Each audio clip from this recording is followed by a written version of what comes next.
والا واقعہ حضرت عمر بن عبدالعزیز رحمۃ اللہ علیہ کی سادہ زندگی، تقویز اور انصاف پسندی کی ایک بہترین مثال ہے۔ یہ واقعہ ہمیں حکمرانوں کی ذمہ داری اور امانت داری کی اہمیت کو سمجھاتا ہے، خاص طور پر جب وہ عوامی مال کے امین ہوں۔ واقعہ کا خلاصہ: حضرت عمر بن عبدالعزیز رحمۃ اللہ علیہ، جو ایک عظیم اور عادل خلیفہ تھے، جب خلافت کے امور سے فارغ ہو کر گھر آتے ہیں تو ان کی اہلیہ بچوں کی عید کے لیے نئے کپڑوں کی فرمائش کرتی ہیں اور بتاتی ہیں کہ بچہ روتے ہوئے سو گیا ہے۔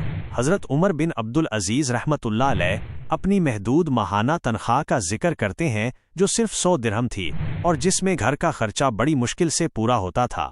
بیوی بیت المال سے قرض لینے کا مشورہ دیتی ہیں، جس پر خلیفہ نے سختی سے انکار کرتے ہوئے فرمایا کہ بیت المال غریبوں، یتیموں، فقیروں اور بیواؤں کا حق ہے اور وہ خود صرف اس کے آمین ہیں۔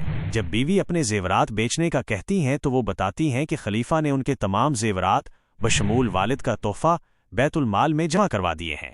یہ سن کر حضرت عمر بن عبدالعزیز رحمۃ اللہ علیہ ماضی کی پرتعیش زندگی کو یاد کرتے ہوئے آبدیدہ ہو جاتے ہیں۔ پھر وہ بیت المال کے نگران کو ایک خط لکھ کر 1 ماہ کی پیشگی تنخواہ بھیجنے کا حکم دیتے ہیں۔ نگران کا جوابی خط آتا ہے جس میں لکھا ہوتا ہے کہ اے خلیفۃ المسلمین، آپ کے حکم کی تعمیل سر آنکھوں پر، لیکن کیا آپ کو معلوم ہے کہ آپ 1 ماہ تک زندہ رہ سکتے ہیں؟ جب یہ آپ کو معلوم ہی نہیں تو پھر غریبوں کے مال کی حق تلفی کیوں پیشگی اپنی گردن پر رکھتے ہیں؟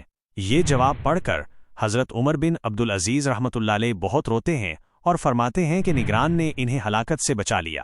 اگلے ہفتے عید پر دمشق کے لوگ دیکھتے ہیں کہ امراء کے بچے نئے اور حسین کپڑوں میں ملبوس عیدگاہ جا رہے ہیں، جبکہ امیر المومنین کے بچے پرانے اور دھلے ہوئے کپڑوں میں اپنے والد کا ہاتھ پکڑے عیدگاہ جا رہے ہیں۔ اس کے باوجود بچوں کے چہرے خوشی سے چمک رہے تھے، کیونکہ ان کی نظر دنیا کی فانی خوشی پر نہیں بلکہ جنت کی ابدی تمنا پر تھی۔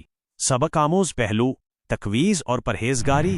حضرت عمر بن عبدالعزیز رحمۃ اللہ علیہ کی زندگی تقویز اور پرہیزگاری کا بہترین نمونہ تھی۔